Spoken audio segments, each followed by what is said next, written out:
Good afternoon सगळ्यांना. आता बघा आपण 2021ची जी प्रश्नपत्रिका आहे ती बघणार आहोत. आणि ही प्रश्नपत्रिका म्हणजे जेवढ्या तुम्ही मागच्या प्रश्नपत्रिका बघणार तेवढाच तुम्हाला फायदा होईल. पहिला प्रश्न आलेला आहे, एक खेल क्रिया के दौरान चोट लगने पर रोहन रोने लगा. बघा म्हणजे खेळ खेळताना तो रोहन काय रडायला लागला, रोहन रोने लगा. ये देखकर उसके पिता ने कहा, लड़कियों की तरह व्यवहार ना करो, लड़के रोते नहीं. पिता का कथन क्या आहे. म्हणजे बघा त्या मुलाला काय म्हणजे तो मुलाला जेव्हा लागलं आणि तो रडायला लागला, मग त्याचे वडील काय म्हटले का मुलींसारखा काय रडतो, म्हणजे मुलींसारखा रडतो म्हणजे याचा अर्थ मुली कोण असतात, रडक्या असतात लागल्यावर. म्हणजे स्पष्टपणे हा जेंडर रूढीवादच आहे ना, कारण पूर्वीपासून चालू आलेलं काय मुली रडक्या असतात, मुली नाजूक असतात. मग हा बारीक वाचायचं काही गरज नाही.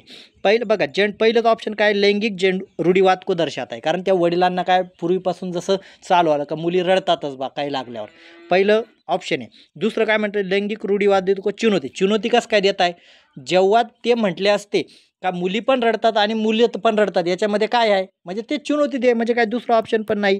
तिसरं ऑप्शन, लैंगिक भेदभाव को कम करता है. आता कम कसं काय, उलट वाढवतोय ना, कारण लैंगिक रूढीवाद उलट वाढवतोय, कारण जर मुलांसारखं रड नको, लैंगिक समानता तर अजिबात नाही आहे. जेवढं तुम्ही काळजीपूर्वक समजून घेणार तेव्हाच तुम्हाला. आता प्रगतिशील शिक्षा, आता विद्यार्थ्यांचं काय होतं माहिती आहे का, आता खूप विद्यार्थी काय करतात, आता कुठून आला प्रश्न, प्रगतिशील शिक्षावरून आला. मग आता विद्यार्थी काय करतात, नाही बाबा आता प्रगतिशील शिक्षावरून हा प्रश्न आला, मग हा मी पाठ करून घेतो. पण प्रगतिशील शिक्षणाचे जेवढे मुद्दे असतात तेवढ्यांवर प्रश्न येऊ शकतात ना, एकच मुद्द्यावर प्रश्न येईल का, त्याच्यामुळे पूर्ण टॉपिक प्रगतिशील शिक्षा काय हे अभ्यासणं गरजेचं असतं.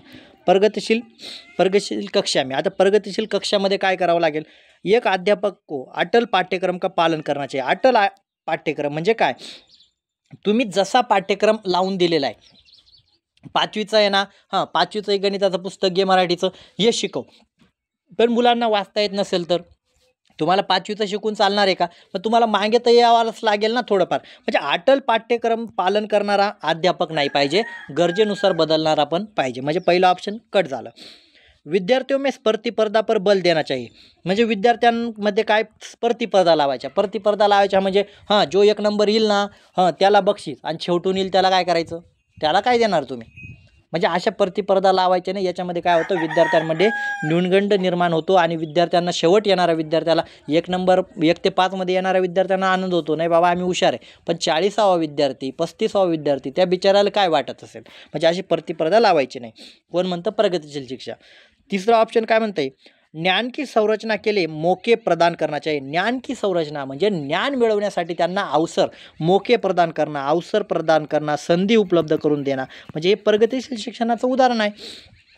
चौथं काय म्हणतं, विद्यार्थियों को उनकी अकादमिक अंकों के आधार पर नामांकित करना. आता अकादमिक अंकों पर नामांकित करणं म्हणजे बघा, अकादमिक अंक म्हणजे तुला 75% आहेत ना, मग 75 वाले, 71 वाले, 74 वाले यांचा एक गट, 60 वाले, 65 वाले त्यांचा एक गट, 62 वाले एक गट. म्हणजे हे काय झालं, अकादमिक अंकांच्या याच्यावर तुम्ही नामांकन करणं.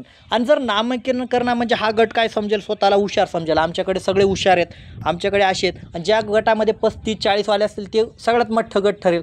मग शिक्षकाने नामांकित केलं पाहिजे का, अजिबात केलं नाही पाहिजे. काय होईल, याचा पण परिणाम विद्यार्थ्यांच्या जीवनावर होईल.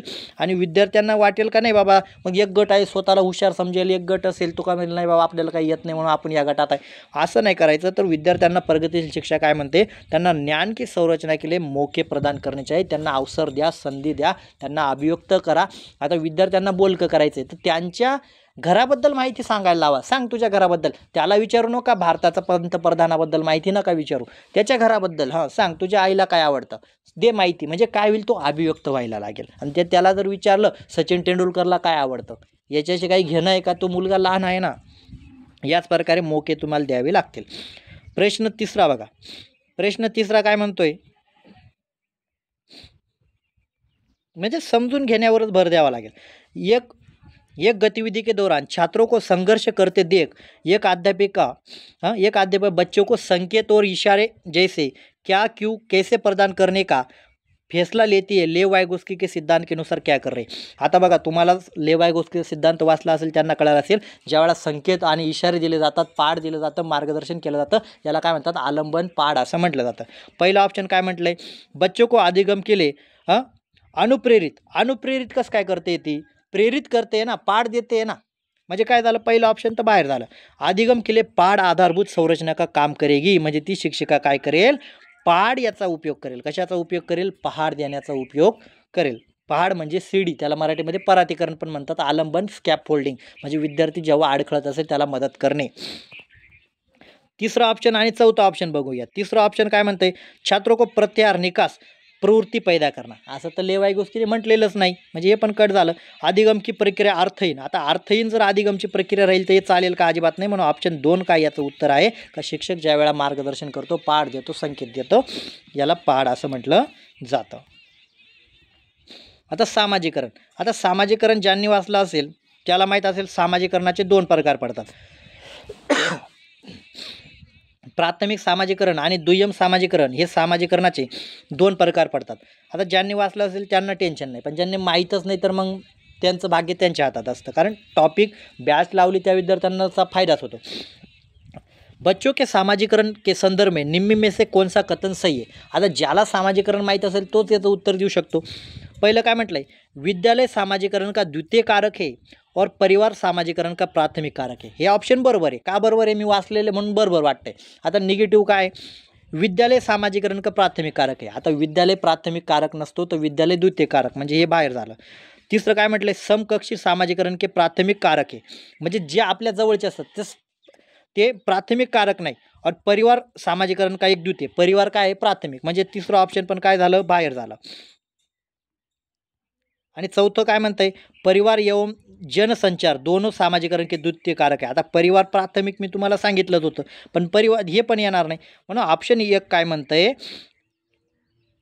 ऑप्शन 1 काय म्हणतंय का, विद्यालय सामाजिकरण का द्वितीय कारक आहे आणि परिवार सामाजिकरण का प्राथमिक कारक आहे, हे याचं उत्तर आहे. प्राथमिक आणि द्वितीय सामाजिकरण म्हणजे समजून घेणार तेव्हा, त्याशिवाय तर तुम्हाला काहीच समजणारच नाही.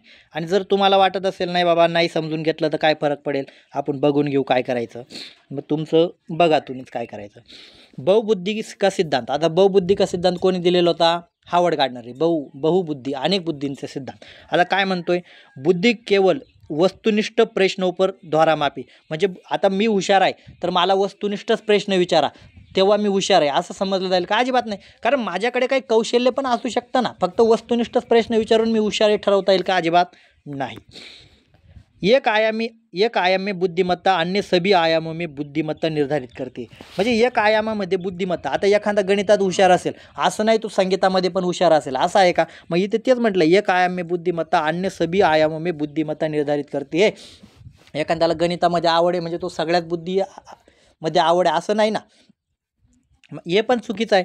बुद्धिमत्ता विभिन्न दशा आहे, म्हणजे विभिन्न दशा बुद्धीचे काय आहेत, वेगवेगळे प्रकार आहेत, वेगवेगळे प्रकार आहेत, बरोबर आहे का नाही, हावर्ड गार्डनरनुसार.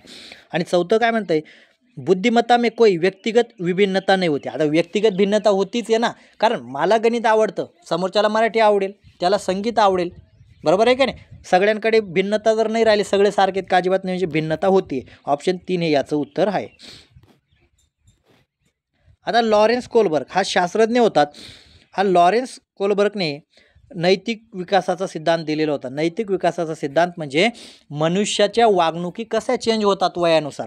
तर इथे काय म्हटले, लॉरेन्स कोलबर्ग के सिद्धांत के अनुसार किस कार्य को इसलिए करना क्योंकि दुसरे स्वीकृत करे. म्हणजे लहान मुलं जे असतात, जसं थोडे वाढ होते तर त्यांना वाटतं समोरच्याला चांगलं वाटेल म्हणून मी काय करतोय, मी हे करतोय, जर तो रागवेल त्याला चांगलं वाटणार नाही, माझे आईवडील मला मारतील जोडतील किंवा त्यांना चांगलं वाटणार, त्यामुळे मी हे कार्य करतोय. म्हणजे काय, प्रथागत म्हणजे चालून आलेलं, काय आलेलं, चालून आलेलं, प्रथागत.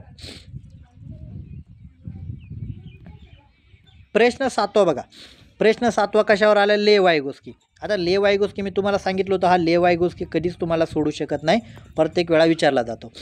लेव वाइगोत्स्की का सामाजिक सांस्कृतिक प्रशिक्षण अधिगम प्रक्रिया में डैश डैश को महत्व पर जोर देता है. आता लेव वाइगोत्स्कीचा सिद्धांत कशावर जोर देतो? सामाजिक उपकरणांवर. कशावर जोर देतो? सामाजिक उपकरणांवर. बाकी कशावर जोर देत नाही, सामाजिक सिद्धांतावर तो जोर देतो. परत आला बघा जीन पियाजे. आता जीन पियाजेने काय सांगितलंय? आता ज्याला जीन पियाजे माहीत असेल तो याचं उत्तर देईल आणि ज्याला माहीतच नसेल तो काय उत्तर देईल? जीन पियाजे ने अपने संज्ञानात्मक विकास के सिद्धांत में संज्ञानात्मक संरचना को किस रूप में वर्णित किया है? किस रूप में वर्णित किया है?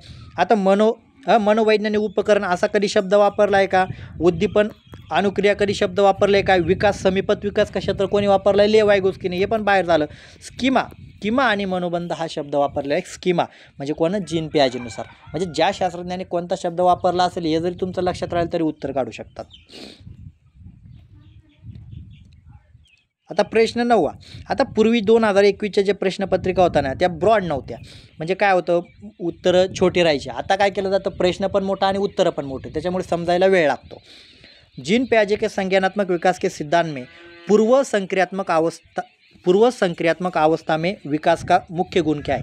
आता तुम्ही 4 अवस्था जीन पियाजेच्या बघितल्या असतील तर काय विचारलंय आपल्याला? पूर्वसंक्रियात्मक अवस्थेची विशेषता. पूर्वसंक्रियात्मक अवस्था काय आहे ती कशामध्ये? आता अमूर्त सोच म्हणजे शेवटची अवस्था, म्हणजे येणार नाही. परिकल्पनात्मक निगमनात्मक सोच म्हणजे काय? ही पण शेवटचीच अवस्था झाली. औपचारिक संरक्षण और पदार्थों को क्रम करने की म्हणजे मूर्त संक्रियात्मक अवस्था झाली. ही मूर्त पण आपल्याला विचारले पूर्वसंक्रियात्मक. म्हणजे पूर्वसंक्रियात्मक अवस्थेमध्ये काय आता विचार सोच में केंद्रीकरण म्हणजे विद्यार्थी अहम केंद्रीय असतात. अहम केंद्रीय असतात हे तुम्हाला त्यांनी विचारलेलं होतं. प्रश्न 10 बघा. प्रश्न 10 काय म्हणतोय?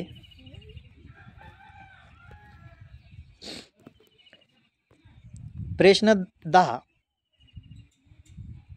जेवढं तुम्ही काळजीपूर्वक समजून घेणार ना तेवढाच तुम्हाला फायदा होईल.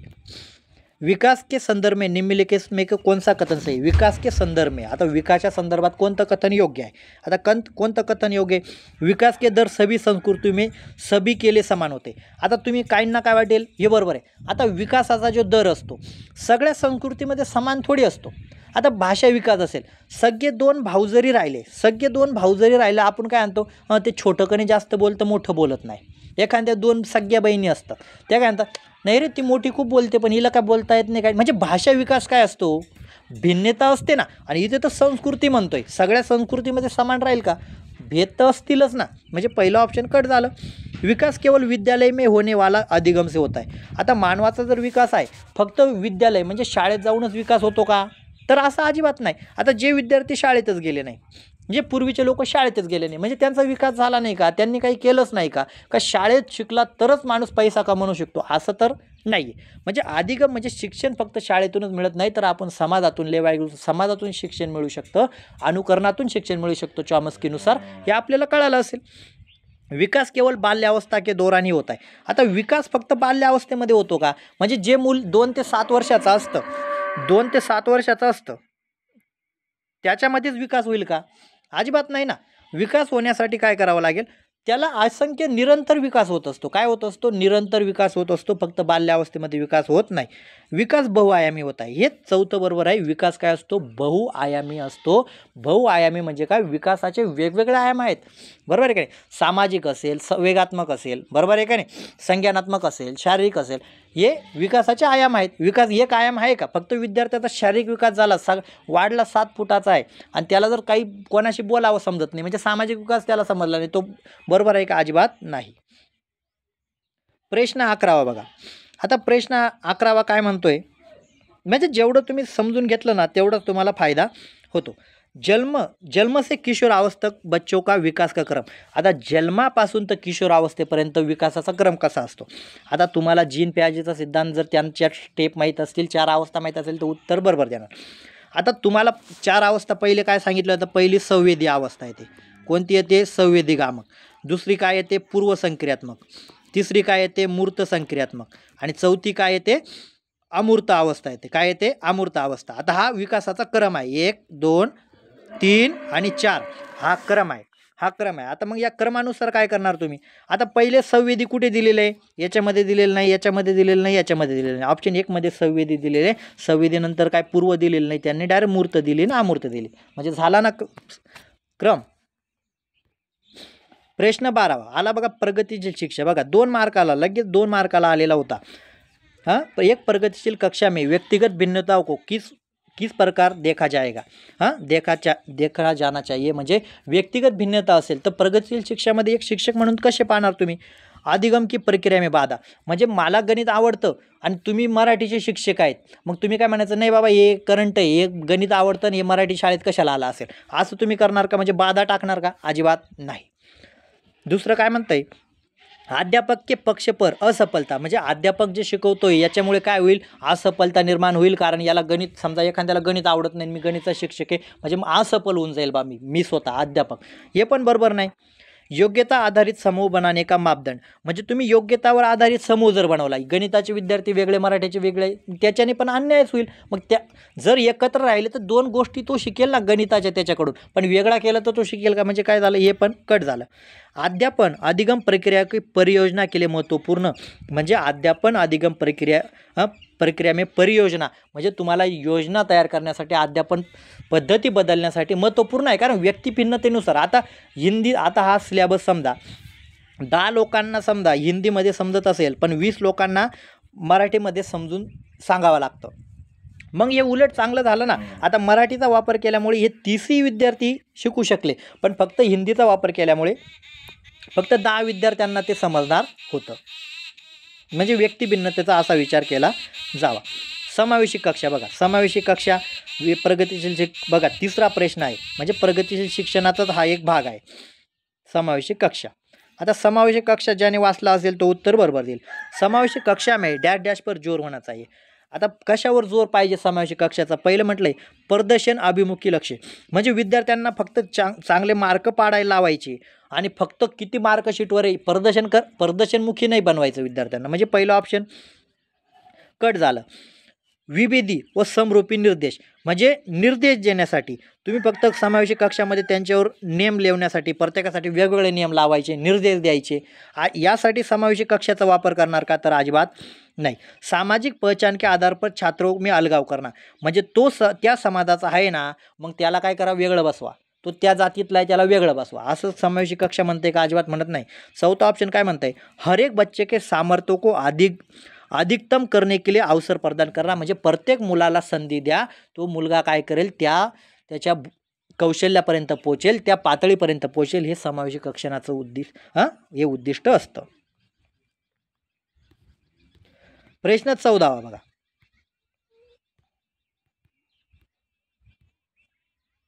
आता प्रश्न 14वा काय म्हणतोय,